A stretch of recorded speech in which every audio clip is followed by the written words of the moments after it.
I did want to add one thing, and this is going to be something to watch.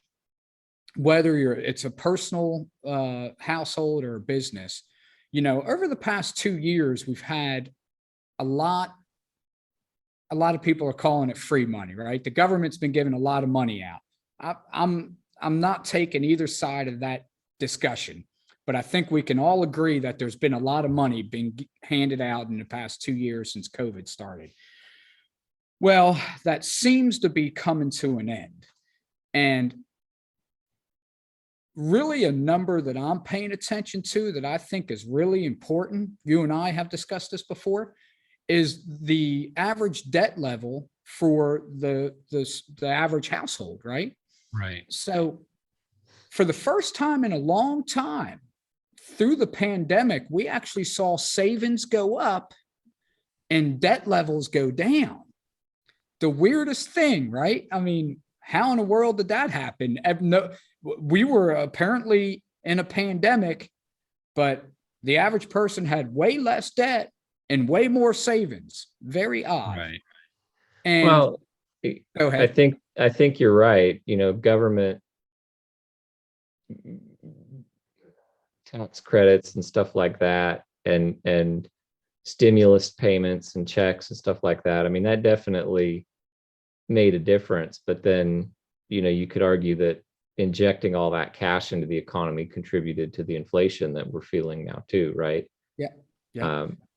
But I'm glad you brought that up, because I actually just saw an article today that said that by summer of this year, the expectation is that credit card balances are going to surpass their all-time highs in the United States. So it seems like things could be returning to the spend now, pay later type of mentality, right when this is not the time to be doing that. Well, you're exactly right. And so that it's kind of ironic that the majority of the money that was being handed out ended in 2021. And we're already seeing reports less than 40 days into 2022. Yeah. That the trend that's been happening for 2 years has reversed course. So we're already seeing reports now that savings are going down and they're being spent partially because of the inflationary prices, because of pumping the money in, right? So it's an interesting scenario we're in. And if people haven't already, they could possibly erode the savings they have built up. And now they're starting to use the credit card debts, like you said. So you will probably see the average credit card debt be higher than it ever was. I suspect the same thing's going to happen for student loans as well, because schools have not decided to cut their prices, even though you're not showing up there half the time anymore. Right. So, well, I think the ultimate warning here is be cautious. There's just as much of a temptation, honestly. I mean, I feel the same temptation. It's like, oh, if I could go on, a super vacation, right? And, let's say there's a place I've always wanted to go, and I know that going there in a year or two is going to be way more expensive than it is right now. There's a huge incentive for me to go ahead and spend the money and go have that once in a lifetime experience right now. But I would advise be very, very cautious about that, because you might be better off having that money elsewhere. If you were going to take that vacation anyway, then you might think about it. But if you weren't, but there's this little part of you saying, well, yeah, I know you weren't planning on doing this until 5 or 10 years down the line, but man, you really need to do it now because your dollar's never going to be worth more than it's worth right now. Yeah. That's a thought that people are having for sure. Yeah. That's the kind of thought you need to let pass. Just let it go.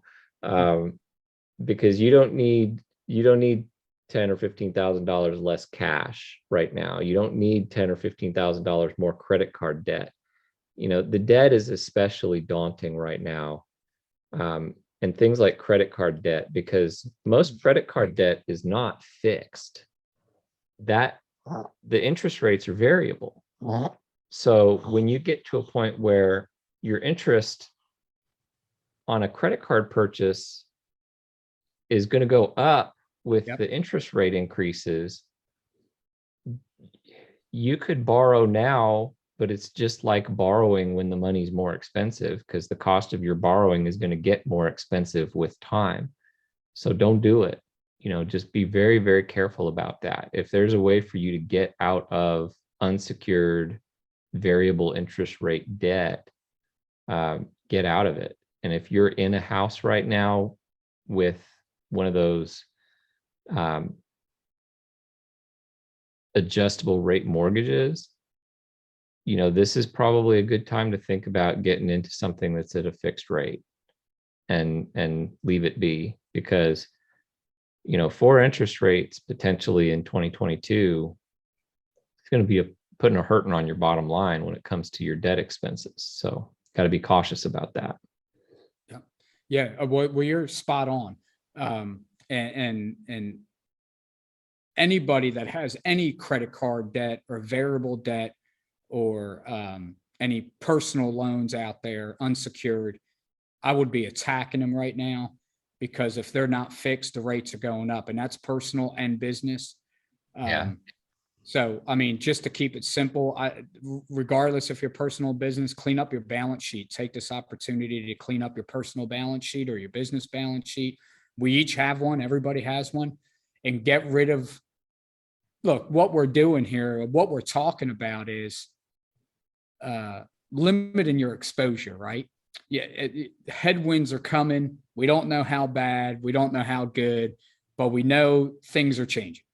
So prepare yourself for it. If you have to make a large purchase, get that large purchase done now. You're going to save money in the long run.